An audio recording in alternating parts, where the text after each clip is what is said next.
انفرادی نفسیات، Alfred Adler کے نظریات۔ الفریڈ ایڈلر ایک مشہور ماہر نفسیات اور انفرادی نفسیات کا بانی تھا۔ اس کے نظریات نے نفسیات کے میدان میں گہرا اثر ڈالا اور فرائیڈ اور یونگ کی نظریاتی تقسیم کے بعد ایک منفرد راستہ فراہم کیا۔ ایڈلر کا زور انسان کی سماجی فطرت، اس کے مقاصد اور زندگی میں کامیابی حاصل کرنے کے لیے اس کی کوششوں پر تھا۔ ایڈلر کے بنیادی تصورات۔ پہلا تصور، انفرادی نفسیات۔ ایڈلر نے نفسیاتی تحلیل کے ایک نئے نظریے کو متعارف کروایا، جس میں فرد کی شخصیت کو ایک اکائی کے طور پر دیکھا جاتا ہے۔ انفرادی نفسیات کا مطلب یہ ہے کہ انسان کی سوچ، جذبات اور اعمال ایک مربوط نظام کے طور پر کام کرتے ہیں۔ اس کے مطابق ہر فرد ایک منفرد زندگی کا منصوبہ بناتا ہے جو اس کی شخصیت اور رویے کو تشکیل دیتا ہے۔ دوسرا تصور، احساس کمتری۔ ایڈلر کے مطابق ہر انسان میں کمتری کا ایک فطری احساس موجود ہوتا ہے جو بچپن میں پیدا ہوتا ہے۔ یہ احساس انسان کو ترقی کرنے، بہتر بننے اور اپنے مقاصد کے حصول کے لیے متحرک کرتا ہے۔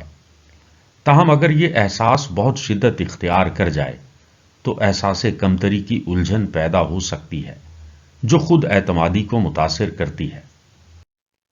تیسرا تصور، برتری کی جستجو۔ ایڈلر نے کہا کہ انسان کی بنیادی تحریک اپنے آپ کو بہتر بنانا اور برتری حاصل کرنا ہے۔ یہ جستجو احساس کمتری میں توازن قائم کرنے کے لیے ضروری ہے۔ برتری کی جستجو صحت مند ہو سکتی ہے، لیکن اگر یہ حد سے بڑھ جائے تو یہ دوسروں پر غلبہ پانے یا سماجی تعلقات کو نقصان پہنچانے کا سبب بن سکتی ہے۔ چوتھا تصور، سماجی تعلقات۔ ایڈلر کے مطابق انسان کی فطرت سماجی ہے اور اس کی شخصیت سماجی تعلقات کے تناظر میں پروان چڑھتی ہے۔ سماجی تعلقات کا مطلب یہ ہے کہ انسان دوسروں کے ساتھ ہم آہنگی پیدا کرنے اور سماج میں حصہ لینے کی خواہش رکھتا ہے۔ یہ نظریہ ایڈلر کے فرائیڈ کے اس تصور سے اختلاف کو ظاہر کرتا ہے کہ انسان بنیادی طور پر جنسی خواہشات سے متحرک ہوتا ہے۔ پانچواں تصور، زندگی کا مقصد۔ ایڈلر نے کہا کہ ہر انسان کے پاس زندگی کا ایک واضح یا غیر واضح مقصد ہوتا ہے۔ یہ مقصد اس کی سوچ اور رویے کی سمت کا تعین کرتا ہے۔ زندگی کے مقاصد انسان کے ماحول، تجربات اور ذاتی انتخاب سے متاثر ہوتے ہیں۔ چھٹا تصور، پیدائشی ترتیب۔ ایڈلر کے نظریات میں پیدائشی ترتیب کو شخصیت پر اثر انداز ہونے والا اہم عنصر سمجھا گیا ہے۔ اس نے کہا کہ بچوں کی شخصیت ان کی پیدائش کی ترتیب، یعنی پہلا بچہ، درمیانی بچہ یا سب سے چھوٹا بچہ سے متاثر ہوتی ہے۔ مثلا پہلا بچہ عموماً زیادہ ذمہ دار اور روایتی ہوتا ہے۔ درمیانی بچہ زیادہ مسابقتی اور سمجھوتا کرنے والا ہو سکتا ہے۔ چھوٹا بچہ زیادہ تخلیقی لیکن شاید دوسروں پر زیادہ انحصار کرنے والا ہو سکتا ہے۔ ایڈلر نے یہ بھی کہا کہ اکلوتے بچے خصوصی توجہ حاصل کرنے کی وجہ سے منفرد شخصیت رکھتے ہیں۔ ساتواں تصور، طرز زندگی۔ ایڈلر کے مطابق طرز زندگی انسان کی شخصیت اور رویے کی تشکیل کرتی ہے۔ یہ طرز زندگی بچپن کے تجربات، کمتری کے احساس اور برتری کی جستجو سے متاثر ہوتی ہے۔ طرز زندگی انسانی خیالات، توقعات اور سماجی رویوں کا مجموعہ ہے۔ آٹھواں تصور، تخلیقی انا۔ ایڈلر نے کہا کہ انسان اپنی شخصیت کا تخلیق کار ہے۔ تخلیقی انا کا مطلب یہ ہے کہ فرد اپنی زندگی کے حالات اور تجربات کا جواب دینے کے لیے خود فیصلے کرتا ہے۔ انسان اپنے رویے اور زندگی کے مقاصد کو تبدیل کرنے کی صلاحیت رکھتا ہے۔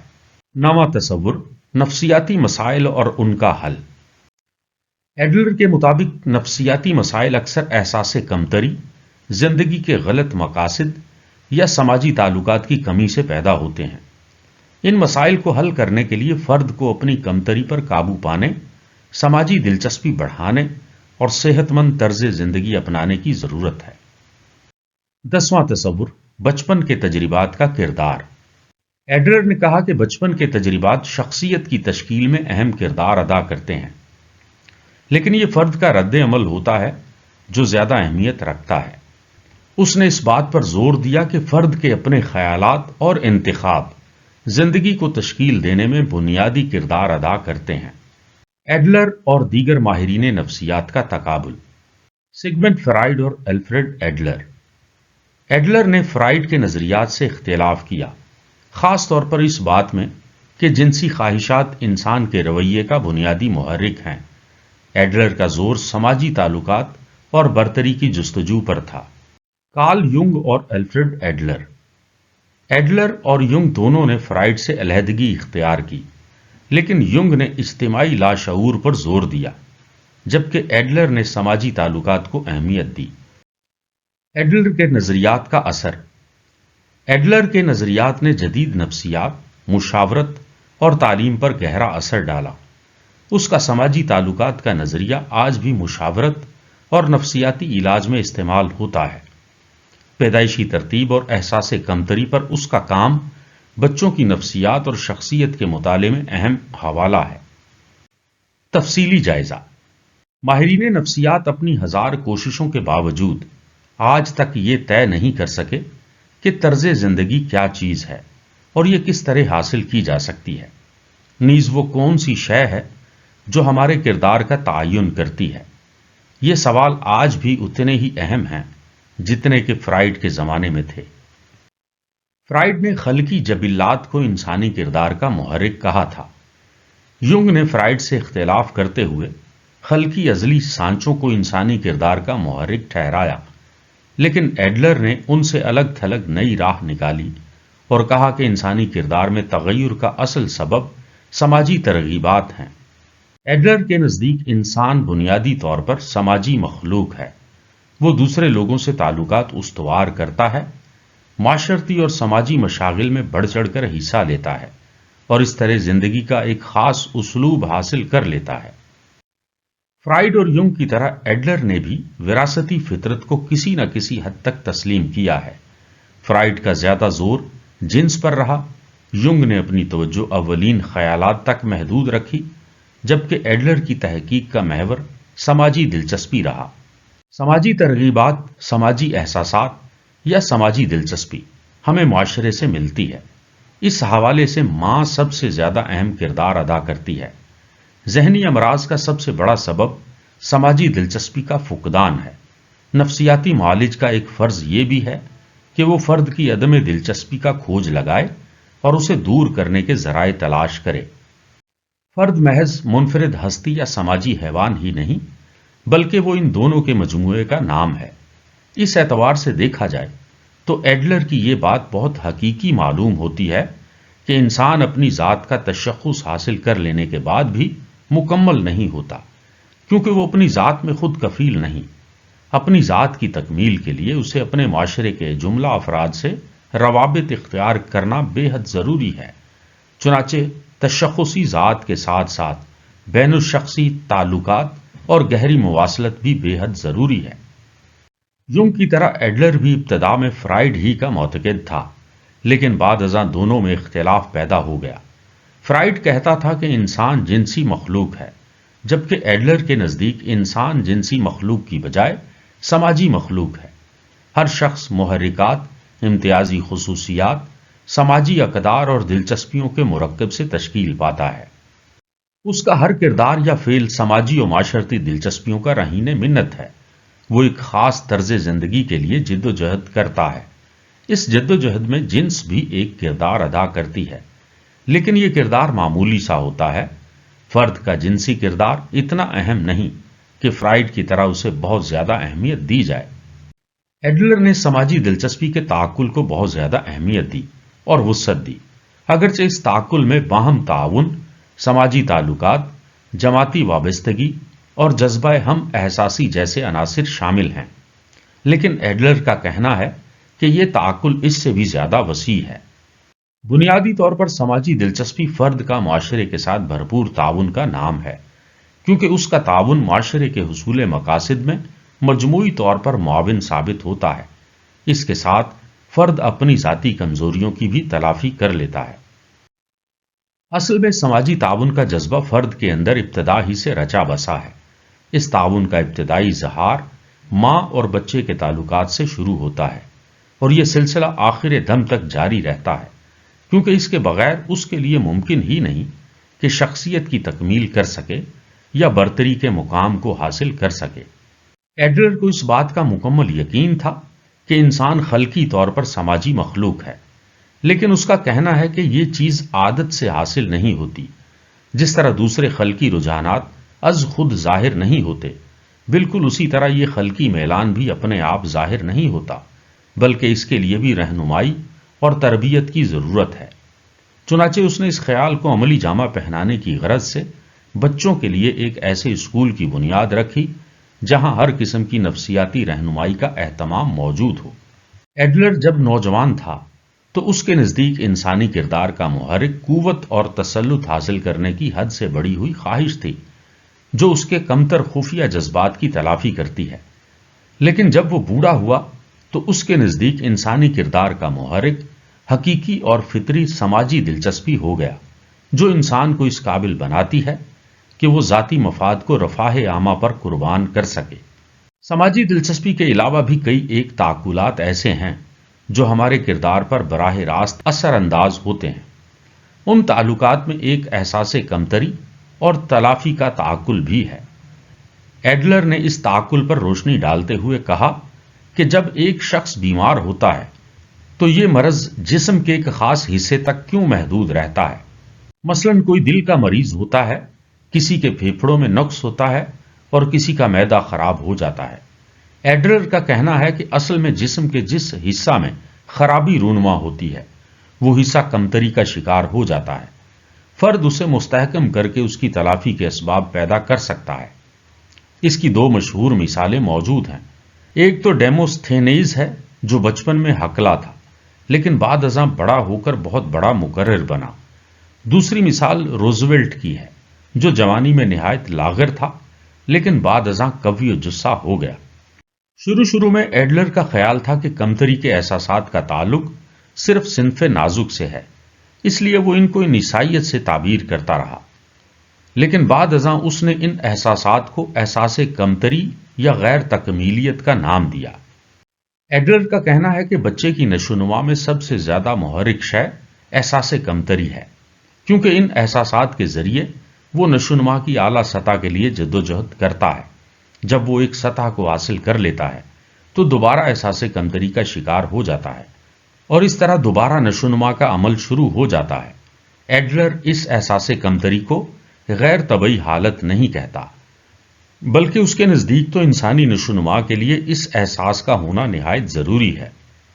والدین کے بیجا لاڈ پیار یا حد سے زیادہ ڈانٹ سے غیر طبعی حالت جنم لیتی ہے جس سے کمتری کی الجھن پیدا ہوتی ہے۔ عام حالات میں احساس کمتری سے مراد غیر تکمیل شدہ شکل ہی ہے۔ اگرچہ ایڈلر لذتیت کا منکر نہ تھا، اس کے نزدیک کمتری کا احساس المناک بھی تھا، لیکن اس نے کبھی یہ نہیں کہا کہ اس احساس کو دور کرنے سے لازمی طور پر لذت یا مسرت حاصل ہوتی ہے، بلکہ اس کی بجائے اس کے نزدیک استکمال ہی زندگی کا مقصد وحید تھا۔ احساس کمتری اور اس کے اثرات پر بحث کرتے ہوئے ایڈلر نے فرائڈ کے ذاتی اور سماجی ماحول پر اپنی توجہ مرکوز رکھی۔ عضویہ کی ناقص ساخت اور ماحول کے ساتھ اس کی تطبیق ایک ایسا مسئلہ ہے جسے کسی بھی نفسیات دان نے نظر انداز نہیں کیا۔ ایڈلر نے عضویہ کی ناقص ساخت، ماحول کے ساتھ اس کی تطبیق، والدین کا دباؤ، دوسرے بچوں کے ساتھ والدین کی زیادہ رغبت اور ان سے پیدا ہونے والی کیفیات کو بھی سامنے رکھا۔ احساس کمتری کے اظہار کے مختلف طریقے ہیں۔ ایسا بچہ جو اسکول جانے سے خائف ہو یا اسکول جاتے وقت اسے قے ہو جاتی ہو، اس بات کا اظہار ہے کہ اس نے ابھی تک اپنے اسکول کے ماحول سے مطابقت پیدا نہیں کی۔ فرائڈ نے اس علامت کو دفاعی رد عمل کا نام دیا تھا، لیکن ایڈلر کا کہنا ہے کہ یہ حالت بھی ہماری ناقص عضویاتی ساخت کو ظاہر کرتی ہے اور عضویہ کا ناقص پن ہمارے پورے جسم میں کشیدگی کا باعث بنتا ہے۔ عضویہ کے اس عمل کو وہ عضویہ کی زبان کا نام دیتا ہے۔ چنانچہ عضویہ کی زبان ہمیں فرد کی اندرونی کیفیات، مثلاً غصہ، ڈر، خوف اور اسی قسم کی دوسری کیفیات سے آگاہ کرتی ہے جن سے ہم پہلے واقف نہیں ہوتے۔ ہمارا یہ کردار ہمارے طرز زندگی کی عکاسی کرتا ہے، یعنی ہم زندگی کے تلخ حقائق کو کس طرح لیتے ہیں اور ان تلخیوں کا مقابلہ کس طرح کرتے ہیں۔ بچہ کائناتی قوتوں اور والدین کے جبر و استبداد کے درمیان بڑی قسم پرسی کی زندگی گزار رہا ہوتا ہے۔ وہ ابھی اس قابل نہیں ہوتا کہ اپنی ضروریات کی کفالت خود کر سکے، چنانچہ اسے کائناتی قوتوں سے نپٹنے کے لیے بھی اپنے والدین یا کسی بڑے کا دست نگر ہونا پڑتا ہے۔ ایڈلر کے نزدیک یہ دست نگری بھی بچے میں احساس کمتری پیدا کرتی ہے، چنانچہ وہ قوت کے حصول کے لیے جدوجہد کرتا ہے۔ قوت کے حصول کے لیے اس کی یہ جدوجہد برتری تک پہنچنے کی ایک مسلسل کوشش ہوتی ہے۔ وہ اس لیے برتری حاصل کرنا چاہتا ہے تاکہ اپنی شخصیت کو مکمل کر سکے۔ دوسرے لفظوں میں وہ استکمال ذات چاہتا ہے۔ 1908 عیسوی میں ایڈلر نے جنس کی بجائے جارحیت اور بعد ازاں ارادہ قوت کا تعقل پیش کیا۔ وہ قوت کو تذکیر اور کمزوری کو تانیث کے تصورات میں پیش کرتا ہے، لیکن جلد ہی اس نے تمام تعقلات کو ترک کر کے برتری کے لیے جدوجہد کا تعقل پیش کیا۔ بظاہر ایڈلر کا ارادہ قوت یا برتری اور نیتشے کا ارادہ اقتدار کافی مماثل معلوم ہوتے ہیں، لیکن ایڈلر کے نزدیک اس سے مراد سماجی تفاوت، اقتدار، قیادت یا معاشرے میں کوئی نمایاں مقام حاصل کرنا نہیں، بلکہ اس کا برتری کا تعقل یونگ کے نفس اور گولڈ سٹائن کے اصول تحقق ذات سے ملتا جلتا ہے۔ ایڈلر کے مطابق اس تعقل سے مراد تکمیل کی منزل تک پہنچنا ہے، لیکن برتری کے لیے جدوجہد کا احساس یا استکمال نفس کا خیال کہاں سے آتا ہے؟ ایڈلر کے نزدیک یہ ایک فطری عمل ہے۔ وہ اسے حیات کلی کا نام دیتا ہے۔ پیدائش سے موت تک یہی ایک تصور ہے جو فرد کو نشوونما کی کٹھن راہوں سے گزار کر استکمال کی شاہراہ تک پہنچاتا ہے۔ لیکن اس بات سے بھی انکار نہیں کیا جا سکتا کہ ہر شخص میں برتری کا احساس مختلف طریقوں سے جنم لیتا ہے۔ ہر شخص کا اپنا منفرد راستہ ہوتا ہے جس پر چل کر وہ اپنی خودی یا نفس کی تکمیل کرتا ہے۔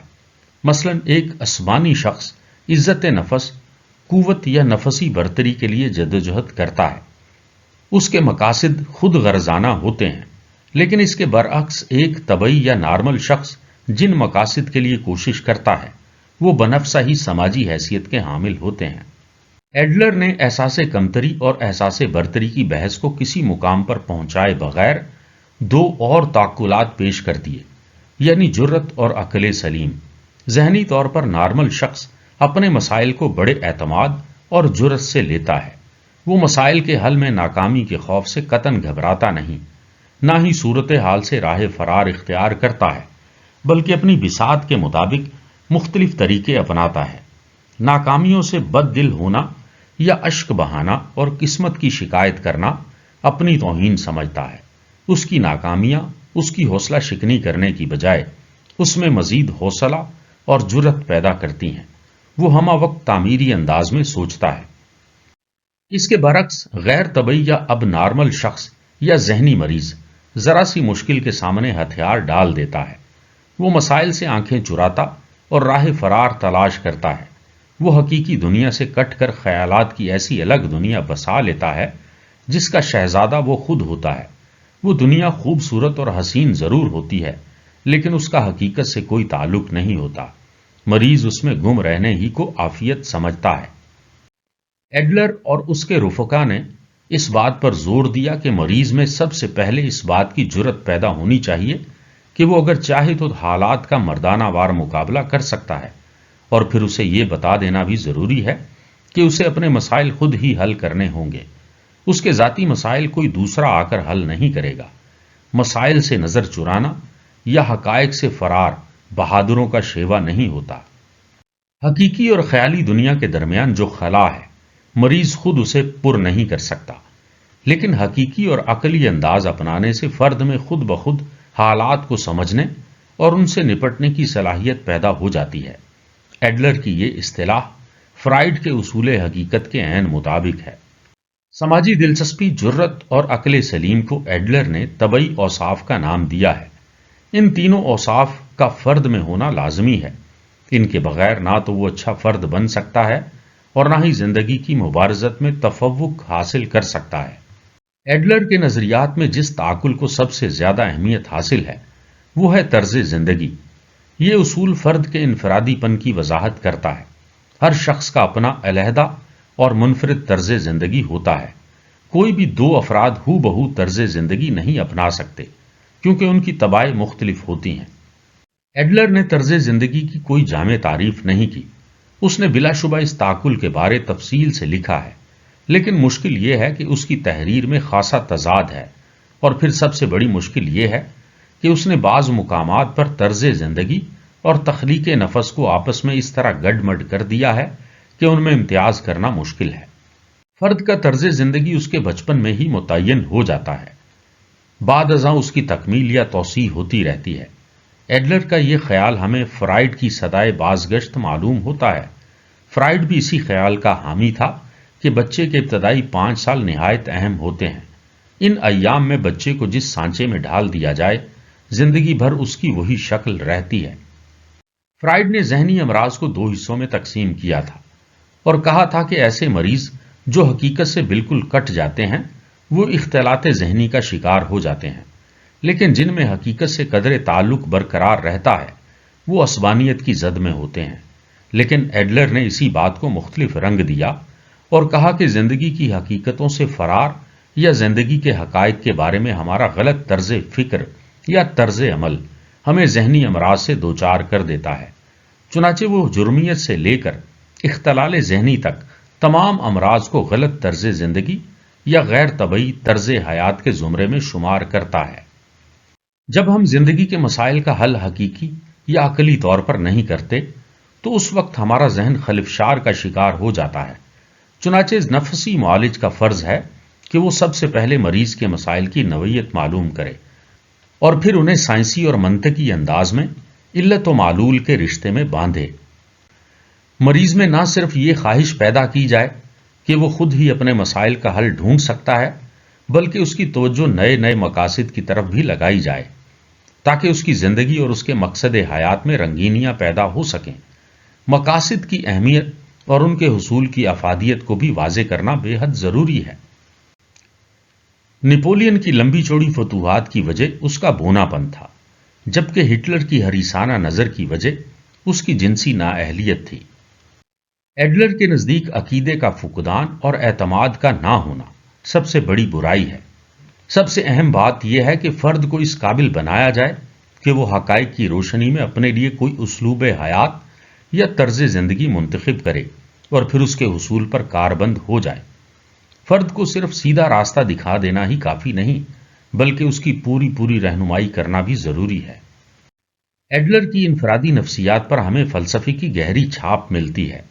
جب وہ فرائیڈ کے حلقہ اثر سے آزاد ہوا تھا تو انہی دنوں میں وہنگر کی کتاب فلسفی آف ایز اف ابھی تازہ شائع ہوئی تھی، جس میں اس نے کہا تھا کہ انسان محض تصورات و خیالات کے سہارے زندگی گزارتا ہے، ایسے خیالات جن کا حقیقت سے دور کا واسطہ بھی نہیں ہوتا۔